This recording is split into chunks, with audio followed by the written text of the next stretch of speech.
और आज का जुमा भी हमारा उसी तौहीद बारी ताला के ऊपर होगा कि तौहीद बारी ताला इसकी अशद ज़रूरत है हर ईमान वाले मोमिन के लिए कि तौहीद बारी ताला वो समझे कि तौहीद बारी ताला है क्या।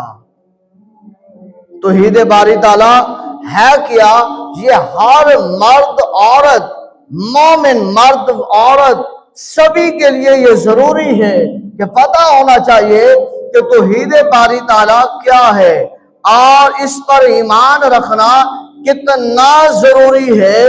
अगर इस पर ईमान कोई जो है वो ना हो, अगर ईमान का एक हिस्सा भी इस पर ना हो, अगर शक का शोभा हमारे दिलों में आ जाए तो ईमान जा सकता है, ईमान जा सकता है। सबसे पहले तौहीद के 3 बुनियादी हिस्से बताए गए हैं। तौहीद के 3 बुनियादी हिस्से बताए गए हैं। एक तौहीदुर रबूबिया, नंबर 1 तौहीदुर रबूबिया था, ये एक हिस्सा बुनियादी हिस्सा है तौहीद का, तौहीद रबूबिया था।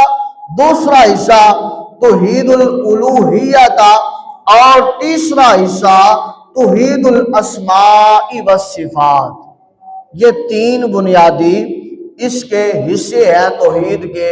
नंबर 1 तौहीद रबूबिया, तौहीदुल उलूहिया, तौहीदुल अस्माई व सिफात। ये तीनों पर ईमान हर बंदे मोमिन का होना जरूरी है। तौहीदुर रबूबिया क्या है?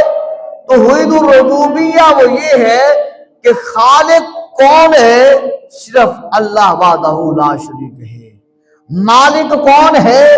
अल्लाह वाहदहू ला शरीक है। राज़िक कौन है? अल्लाह वाहदहू ला शरीक है। जिसने मुझे पैदा किया, जिसने तुझे पैदा किया, जिसने हमें पैदा किया, जिसने ये कायनात को पैदा किया, जिसने ये आसमानों को बनाया, जमीन को बिछाया और समंदरों को चलाया और आसमान से बारिश को बरसाया और हवा को चलाया, सूरज से किरणों को, रोशनी को जाहिर फरमाया, दिन को लाया, रात को ओढ़ना बिछाया, ये कौन है? वो एक खुदा है, वो ही तौहीदुर रबूबिया है। इस पर ईमान रखना तौहीदुर रबूबिया है। और दूसरा फरमाया